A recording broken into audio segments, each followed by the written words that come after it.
Next up, I would like to invite some of the war resistors who are living here in Vancouver to speak to you, to tell it to you from their perspective. Jules, come on up. Hey, brothers and sisters.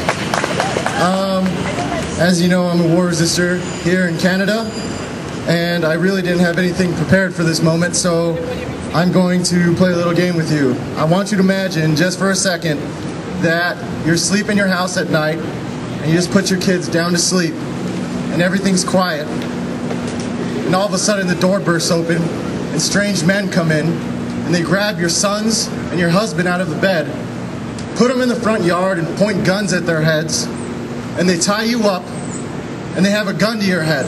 Now I want you to imagine for a second that the man with the gun is me, and you're scared because I'm nervous, and I'm nervous because I don't want to be there. I just fought in Afghanistan for 15 months. I just came back in April, and I told my CO, I can't do this anymore. I don't want to be an infantryman, so I tried to change my job to civil affairs.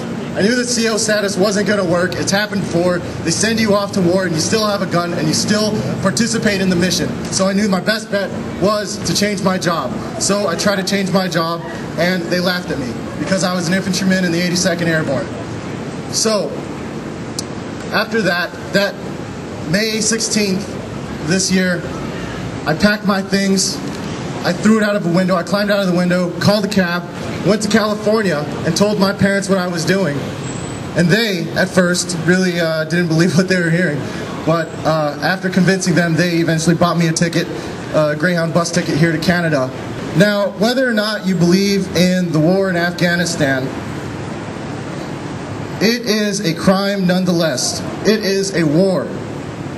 And I was supposed to be sent to Iraq in 2009, past my contract, to fight an illegal war, an immoral war, and a war for oil. I couldn't do that. After everything I'd seen and done in Afghanistan, I could not do that. And I tried to exhaust every means possible to avoid going within the means of the Army, and they did not allow me to do that, so I came here. And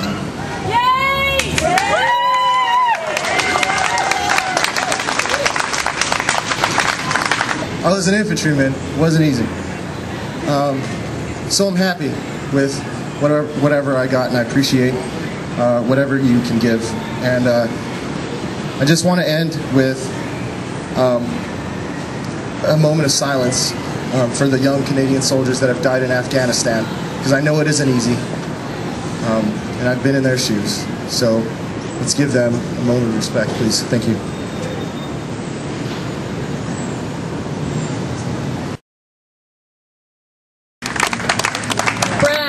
Come on up. Give us some words. Hey there, everybody. How's everybody doing today? Wonderful. It's a beautiful day. It's kind of warm. But I've got a few things to say. Tomorrow at about 9 o'clock p.m. is my 1-year anniversary of deserting the U.S. Army.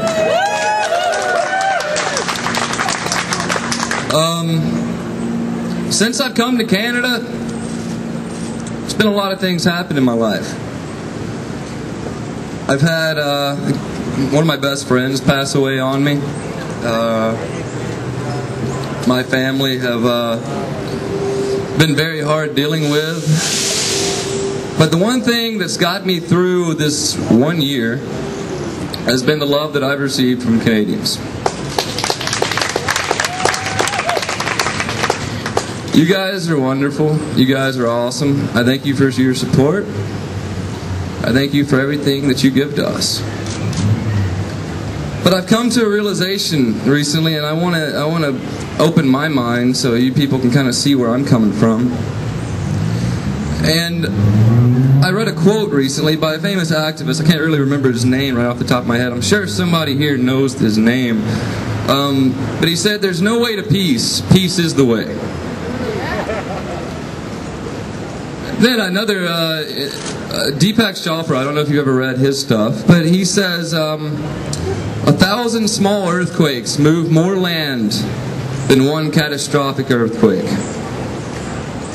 What I'm asking you people to do is make an individual conscious choice in your soul to live for peace every day in, day out.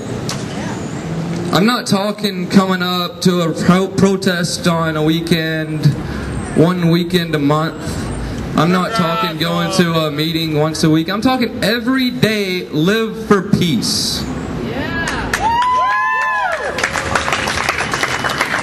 And that doesn't just mean helping war resistors. That means helping human beings in general. Because we're all human beings, we're all on this earth, and we've got to all live together. It's time we moved on past war. We've evolved technologically speaking, we've evolved literally speaking, we've evolved artistically. Why don't we evolve past violence, people? It's time we did that. It's time we stood up. And it's time that we lived for love, we lived for peace, and we loved one another. I love all of you very much. I love hugs, so when I get done, come give me a hug. Bye. I've got 2 questions for you to pose to your candidates when you go to your all-candidates meetings in this election. 1, will you support international law, the will of Parliament, the will of the Canadian people, and provide sanctuary for war resistors? And 2, will you call an immediate halt to all deportations of war resistors? So, burn those in your brains, get out to those meetings, and ask those candidates those questions. Because, unfortunately, the issue of peace, the issue of war has not come up to the top of the election issues, but we know that everything is connected to it. The economy is connected to it, the environment is connected to it, our social services are connected to it, and our humanity is connected to it. So we need you to do that. Be the political animals that you are and get out there. I want to invite someone to come up. Michelle Mason made a film about war resistors called Breaking Ranks, and it came out last year. And Jeremy Hintzman is one of the war resistors featured in that film, and Michelle is going to talk to you about a screening of it. Thanks, Sarah. Hi, everybody. So I never thought we'd get to this day that I would have to come up here and plead with people to stop the deportation of Jeremy Hintzman.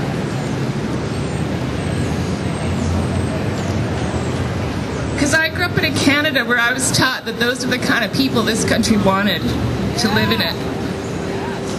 That's why I made this film. Jeremy and his family opened up their door to me for 2 years while he went through the horrible refugee process that has ultimately brought us to this point. And I've always said, you know, this film wasn't finished, and I always wanted it to have a happy ending. And I need your help to make that so. So with the support of the National Film Board of Canada and all the people that worked on this film and all the wonderful family that are the War Resistors Support Campaign that I've come to know and appreciate these last years, I just want to invite you and your family and friends, especially the people you know who don't really understand this issue, people that say, well, you know, they signed a contract. You know, what were they expecting? The U.S. has lots of wars. Well, it's a lot more complicated than that, and the bottom line is this is about international law. This is about a legacy in this country of peacekeeping, of leading the way on international precedents through international law. And like Naomi Klein said this week, supporting international law is the only real security this country has. Just thank you so much for being here, and I really hope that we can keep Jeremy and his family safe here. Thank you. This is what's so compelling, because this is about people. They're right here, they're with you, and there's something you can do to make their lives better, and when you make their lives better, you make our lives better. So thank you so much for coming out.